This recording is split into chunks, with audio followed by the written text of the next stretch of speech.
আজ পল্লবীর খুশির সীমা নেই। অর্ক তার সঙ্গে দেখা করতে আসছে। এক সময় ক্লাসমেট ছিল অর্ক আর পল্লবী, যদিও তাদের মধ্যে কোনো বন্ধুত্ব কোনো দিন ছিল না। 5 বছর হলো কলেজ শেষ করে এখন চাকরি করছে পল্লবী। অর্কও MBA করার পর ভালো একটা চাকরি করছে। হঠাৎ ফেসবুকে একদিন খুঁজে পেয়ে অর্ককে ফ্রেন্ড রিকোয়েস্ট পাঠিয়েছিল পল্লবী। প্রথমে প্রায় সপ্তাহ দুয়েক কোনো সাড়া শব্দ ছিল না। তারপর একদিন পল্লবীর রিকোয়েস্ট অ্যাকসেপ্ট করলো অর্ক। দারুণ খুশি হয়েছিল পল্লবী। যাই হোক, এখনও তার সঙ্গে বন্ধুত্ব করতে চাইছে অর্ক। সামনাসামনি না বললেও পল্লবী জানতো তার চেহারা নিয়ে অর্ক এবং অন্যান্য ছেলেরা খুব হাসাহাসি করত। তার আড়ালে মোটা হাতি বলে ডাকতো তাকে কলেজের সবাই। কলেজের প্রথম দিন থেকেই অর্ককে ভালো লেগে গেছিল পল্লবীর। কিন্তু লম্বা চওড়া হ্যান্ডসাম অর্কর আশেপাশে তখন সুন্দরী মেয়েদের ভিড়। গোলগাল মোটাসোটা পল্লবীর দিকে অর্ক কোনো দিন ফিরেও তাকাতো না। কেয়া নামের একটা মেয়ের সঙ্গে তখন পল্লবীর একটু বন্ধুত্ব হয়েছিল, আর তার কাছেই বিশ্বাস করে অর্ককে ভালো লাগার কথা বলে ফেলেছিল পল্লবী। ঘণ্টাখানেকের মধ্যে সেই খবরটা অর্কর কানে পৌঁছে দিয়েছিল কেয়া। ব্যাস, তারপর থেকে ছেলেদের মধ্যে হাসির খোরাক হয়ে উঠেছিল পল্লবী। প্রথম খারাপ লাগলেও ধীরে ধীরে ব্যাপারটা গা সওয়া হয়ে গেছিল তার। এমনিতেও পল্লবীর মনটা খুব নরম, কারো ওপর বেশিক্ষণ রেগে থাকতে পারে না সে। না চাইতেই মনে মনে সবাইকে ক্ষমা করে দেয় এক সময়। কলেজেও সবাইকে বন্ধু মনে করে তাদের হাসি ঠাট্টায় একসময় নিজেকে অভ্যস্ত করে নিয়েছিল সে। পরিস্থিতি যে এখন আর আগের মতো নেই, সেটা অর্কর সঙ্গে 2-4 দিন চ্যাট করার পরই বুঝতে পারল পল্লবী। বেশ ভালোভাবেই তার সঙ্গে কথা বলছে অর্ক এখন। তার বেশ কয়েকটা ফটোতে লাইক করেছে অর্ক, ভালো ভালো কমেন্টও করেছে। আর তাই দেখে মন একেবারে গলে গেছে পল্লবীর। কয়েকদিন কথা বলার পর দুকুল জাগিয়ে পুরনো প্রেম ভাসিয়ে নিয়ে গেল পল্লবীকেও। অর্ক জানালো যে সে পল্লবীকে সারা জীবন তার পাশে চায়। মোটা চেহারার ভেতর তার যে সুন্দর একটা মন আছে, তার প্রেমে পড়ে গেছে অর্ক। আনন্দে একেবারে আত্মহারা হয়ে গেল পল্লবী। যাই হোক, খুব সুন্দর সেজেগুজে অর্কর সঙ্গে দেখা করতে এলো সে। একটা মাল্টিপ্লেক্সের সামনে দাঁড়াতে বলেছে তাকে অর্ক। এরকমও বলেছে খানিকক্ষণ গল্প করে ইচ্ছে হলে সিনেমা দেখবে একসঙ্গে। উত্তেজিত হয়ে পায়চারি করছে পল্লবী, কিন্তু প্রায় আধ ঘন্টা কেটে গেল, অর্কর কোনো দেখা নেই।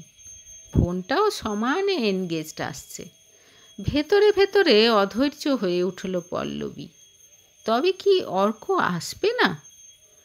আর কিছুক্ষণ অপেক্ষা করে ফিরে যাবে ঠিক করে নিল সে। 15 মিনিট পর যেই মুহূর্তে চলে যাওয়ার জন্য পা বাড়িয়েছে, ঠিক সেই সময় দূর থেকে অর্ককে দেখতে পেল পল্লবী। সঙ্গে সঙ্গে হৃদস্পন্দন দ্রুত হতে শুরু করলো তার। অর্ককে দেখতে আগের চেয়েও সুন্দর হয়েছে, কিন্তু সঙ্গে এরা কারা? একদম সামনে এসে দাঁড়াতে অর্কর দুপাশের দুজনকে চিনতে পারল সে। এরা তো রিতম আর প্রভাস, কলেজে অর্কর ছায়া সঙ্গী ছিল। এরা এখানে কি করছে? তার মানে এখনও এরা হরিহর আত্মা।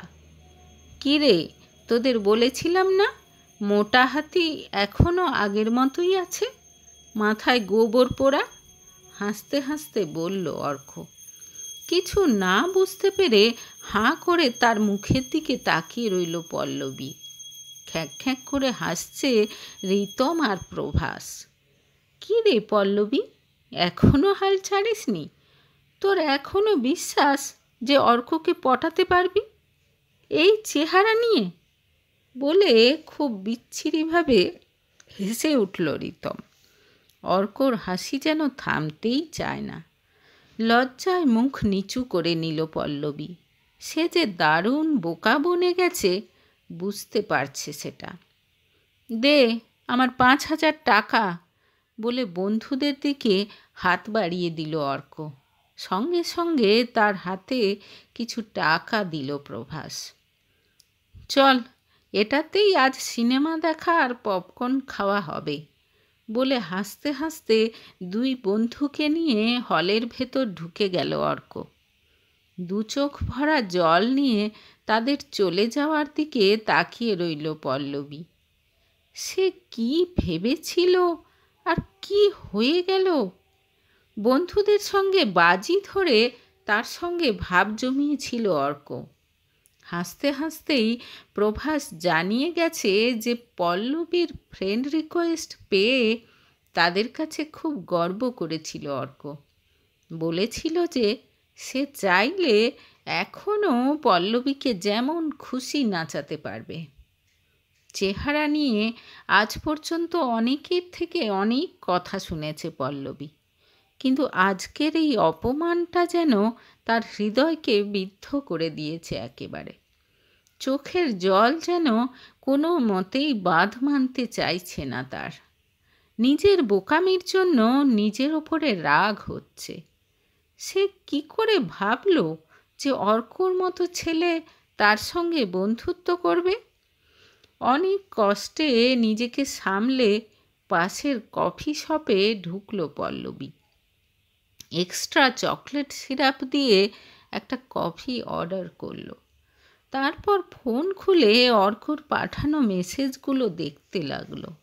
মেসেজ দেখতে দেখতে আবার কান্না উঠে এলো তার। এই কদিন কত স্বপ্ন দেখেছিল সে অর্ককে নিয়ে। টেবিলের ওপর রাখা হাতের মধ্যে মাথা গুঁজে কিছুক্ষণ চুপচাপ বসে রইল সে। বসবো এখানে? পুরুষকণ্ঠ শুনে মুখ তুলে তাকালো পল্লবী। সামনে প্রায় তাদেরই বয়সী একটা ছেলে দাঁড়িয়ে। খানিকটা অপ্রস্তুত মুখেই সোজা হয়ে বসল পল্লবী। চেয়ার টেনে মুখোমুখি বসে পড়ল ছেলেটা। অন্যদিকে তাকিয়ে রইল পল্লবী।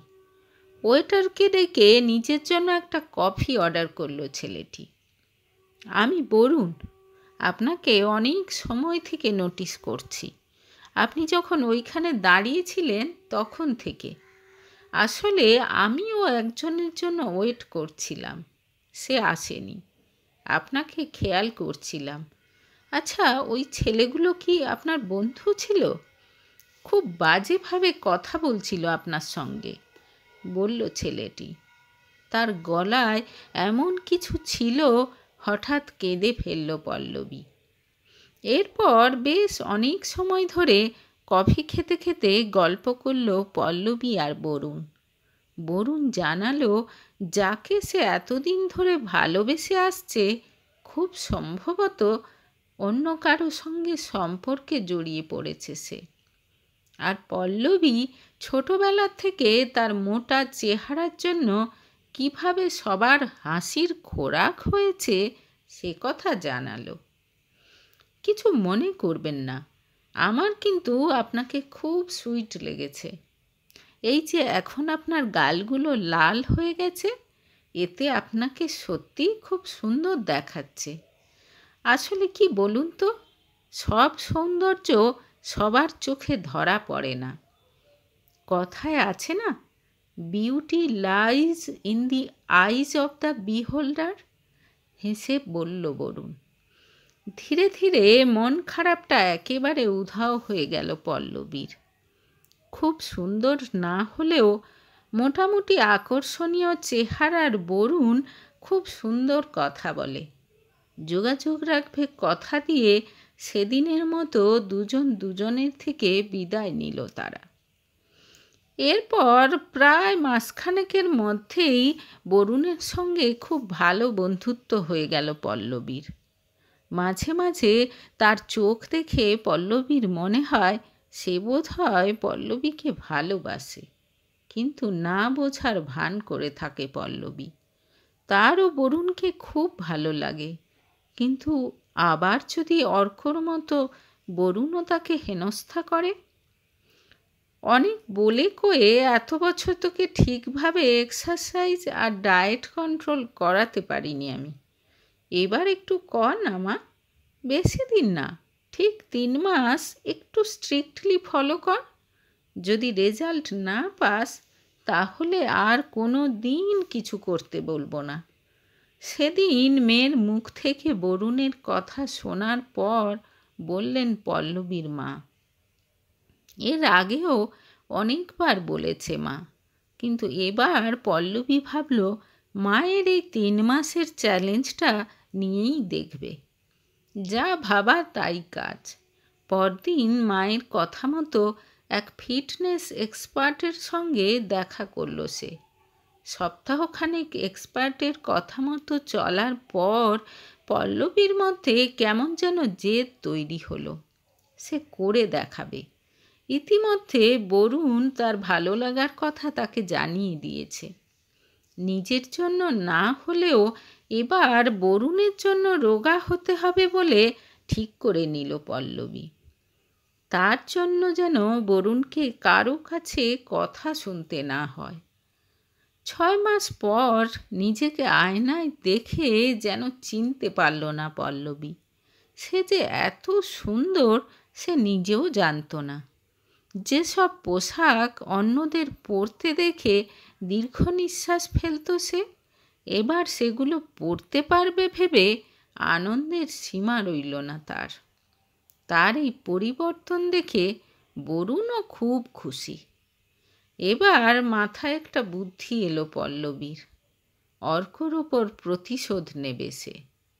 শ্রেয়া দত্ত নামে একটা অ্যাকাউন্ট খুলে ফ্রেন্ড রিকোয়েস্ট পাঠালো অর্ককে। একদম অন্য সাজে কিছু ফটো দিয়ে রাখলো। দেখে সত্যিই বোঝার উপায় নেই যে সে পল্লবী। 2 দিনের মধ্যেই রিকোয়েস্ট অ্যাকসেপ্ট করলো অর্ক। বেশ কিছুদিন অর্কর সঙ্গে মেসেজ চালাচালি চলল। এরপর ভিডিও কলে তাকে দেখে একেবারে পাগল হয়ে গেল অর্ক। কয়েকদিনের মধ্যেই নিজের ভালো লাগার কথা জানিয়ে দিল সে। পল্লবীও কম যায় না। সে যে অর্ককে সামনাসামনি দেখার জন্য পাগল হয়ে উঠেছে সেটা জানালো। প্রায় বেশিরভাগ দিনই তার মেসেজগুলো বরুণই টাইপ করে। অর্ককে বোকা বানানোর খেলায় বেশ মজা পেয়েছে সেও। একদিন দেখা করার প্রস্তাব দিল অর্ক। রাজি হয়ে গেল পল্লবী। শহরের বেশ নামি দামি একটা রেস্তোরাঁতে ডিনার করতে চাইল সে।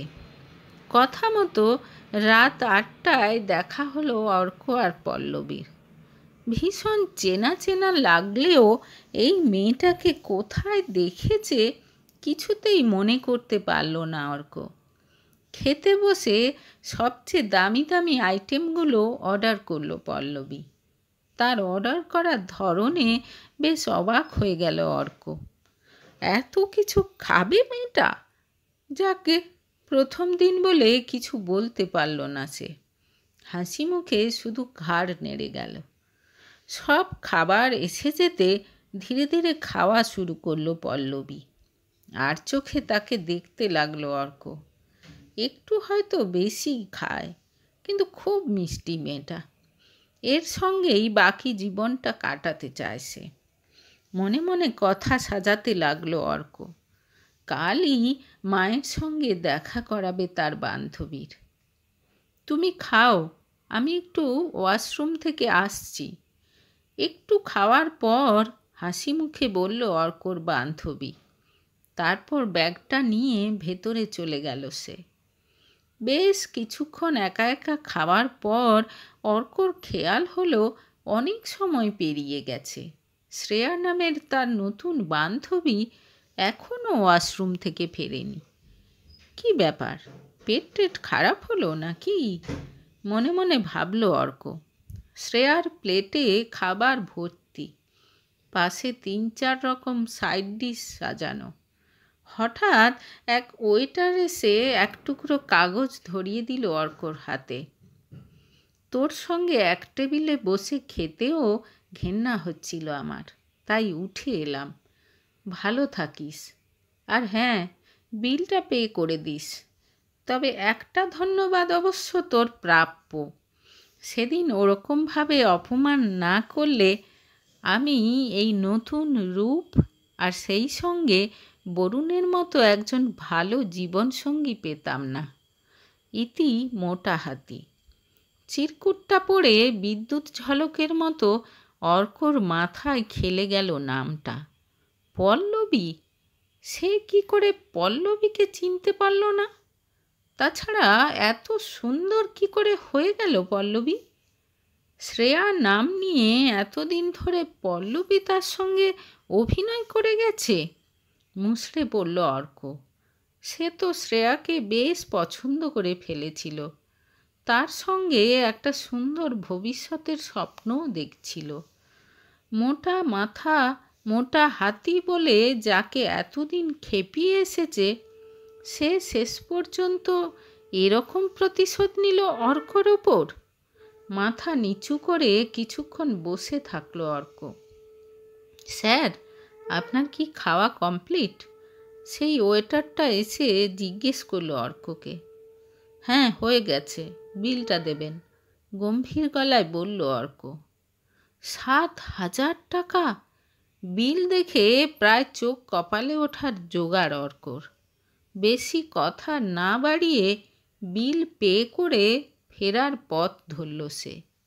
নিজেকে একটা আস্ত গাধা মনে হচ্ছে তার এখন।